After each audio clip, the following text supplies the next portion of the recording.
একটি নিউজ দেখতে পেলাম যে শেরপুরে নিয়ম বহির্ভূত খুচরা দোকানের লাইসেন্সে দেখা যাচ্ছে 18,000 লিটার জ্বালানি তেলে জনৈক ব্যবসায়ী মজুত করে রেখেছেন এবং এই মজুত করার প্রেক্ষিতে ভ্রাম্যমাণ আদালত যে মোবাইল কোর্ট আইন যেটা আছে সেই মোবাইল কোর্টে আদালতের অধীনে তাকে 10,000 টাকা পর্যন্ত জরিমানা করেছে ভ্রাম্যমাণ আদালত অর্থাৎ মোবাইল কোর্ট।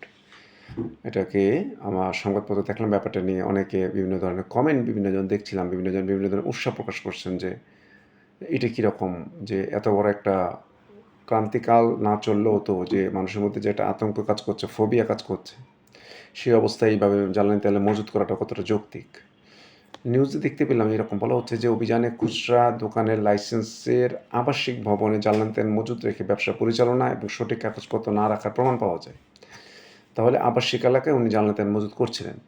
এই প্রেক্ষিতে ওই প্রতিষ্ঠানটির মালিককে শেরপুরের তাপস নন্দী ওনাকে 10,000 টাকা জরিমানা করা হলো।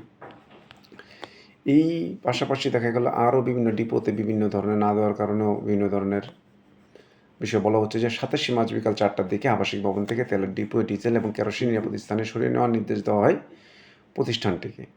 ভ্রাম্যমাণ আদালতে তখন যিনি ম্যাজিস্ট্রেট ছিলেন এবং সহকারী কমিশনার যে মাহমুদুল হাসান, উনি সাংবাদিককে জানিয়েছেন যে কাগজপত্র যাচাই বাছাই করে পরবর্তীতে আরও ব্যবস্থা নেওয়া হবে। এখন আমাদের এই মোবাইল কোর্ট নিয়ে আপনাদের মনে প্রশ্ন আসতে পারে যে মোবাইল কোর্ট বিষয়টা কীভাবে কাজ করে থাকে। মোবাইল কোর্ট আসলে একটি আইন যেটা মূলত এক্সিকিউটিভ ম্যাজিস্ট্রেট পরিচালনা করে থাকেন। উনি প্রশাসনিক কর্মকর্তা, ইউএনও এসিল্যান্ড এই লেভেলের একজন কর্মকর্তা। মোবাইল কোর্ট কী ধরনের অপরাধের বিচার করবে?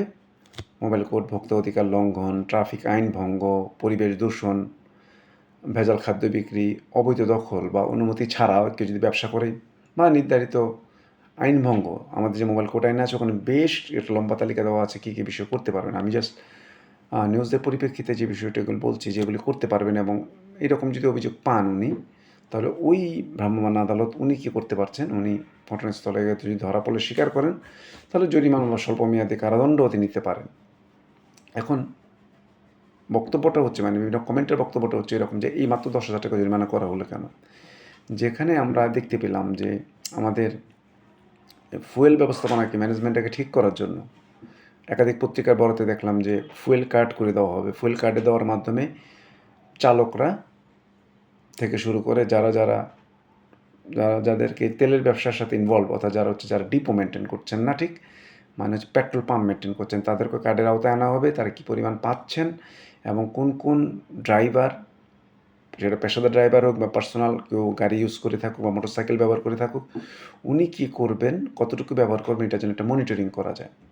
যে এইরকম উদ্যোগটার জন্য জ্বালানি মন্ত্রণালয় থেকে সম্ভবত এইরকম একটা নিউজের বরাতে যা পেয়েছি যে এইরকম একটা জিনিস পদক্ষেপ নিতে যাচ্ছে। ইনকাউন্টার আমরা দেখতে পেলাম যে আবার এইরকম যদি অভিযানগুলি করে যে এই জিনিসগুলিকে বের করে নিয়ে আসা হয়, তাহলে ফ্যামিলি কার্ড করি আর পরবর্তীতে যে ফুয়েল কাট করি, এখন যেহেতু ফুয়েল কার্ড নিয়ে আলোচনার বিষয় সেটার কথাই বলি।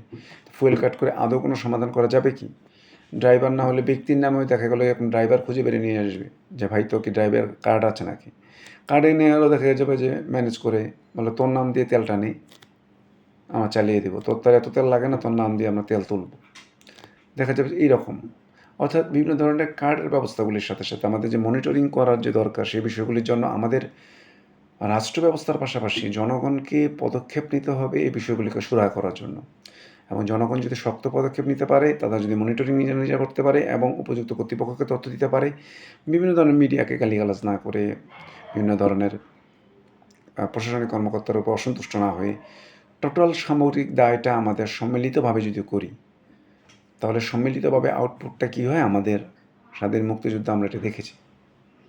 আমরা সম্মিলিতভাবে যুদ্ধে অংশগ্রহণ করেছিলাম বলে যে আউটপুটটা বেরিয়ে আসছে, সেই বিষয়গুলিকে যদি আমরা সেখান থেকে ইতিহাস থেকে শিক্ষা নিই, তাহলে আমরা বুঝতে পারবো এই প্রবলেমগুলোকে সলভ করা সম্ভব। এবং এই বিষয়গুলির সব প্রতি নজরদারি করে রাখলে এবং আমরা যদি ব্যাপারের সাথে তৎপর হই, তবেই একমাত্র সুরাহা করা সম্ভব। অথবা ফুয়েল কার্ড কিছুটা হয়তো নিয়ন্ত্রণ করে আনতে পারবে, কিন্তু মজুতদার আগে স্টক করে রেখে ফুয়েল কার্ডের বাইরে যে বিক্রি করবে, যে ফুয়েল কার্ড সে নেবে না, সে ওখানে চড়া দামে কিনতে পারবে। আর এই ধরনের সংকট দেখা যাচ্ছে কি নিজেতে নিউজগুলির দিকে কি করা যায়, যে এরকম সংকটের নিউজ যারা ছড়াচ্ছে আদৌ কি সংকট আছে কি না, এই জাতীয় লেখালেখি করে যে এই লেখালেখির মাধ্যমে এই তথ্যগুলিকে সঠিক নাকি এটাকে অপতথ্য বলে চিহ্নিত করবে, রাষ্ট্রকে সে বিষয়ে মতামত ব্যক্ত করতে হবে। কারণ হচ্ছে যেহেতু তথ্য অধিকার আইন আছে, আবার আমরা বাক স্বাধীনতাও আমাদের কনস্টিটিউশনের মৌলিক অধিকারের মধ্যে আমরা দেখব বাক স্বাধীনতার বিষয়টা আছে, সেই বিষয়টি আমরা দেখতে পাবো, সেগুলি আমাদের হবে আলোচনার একটা মুখ্য বিষয়। এখন রাষ্ট্রকে সেটাকে ভেবে চিন্তা করতে হবে, রাষ্ট্র কোন দিকে সিদ্ধান্ত নেবেন। তবে যে বিষয়গুলোকে যদি মাথায় রেখে রাষ্ট্র কাজ করতে পারেন, তবে রাষ্ট্রের গুরুত্বপূর্ণ বিষয়গুলোকে সলভ করে মানুষকে মুক্তি দান করা সম্ভব হবে এবং দিন শেষে সেটা জনগণের সফলতা, প্রকারান্তরে একটা সরকারের সফলতাও বলা যাবে। আর যদি না হয়, প্রকারান্তরে দায়টাকে আমাদের নিজেদেরকে আমরা দায় বলবো এবং সরকারকেও আমরা বলবো যে সরকার যথাসময়ে আমাদের সচেতন করেনি বা সরকার থেকে প্রয়োজনীয় পদক্ষেপগুলি নেওয়া হয়নি।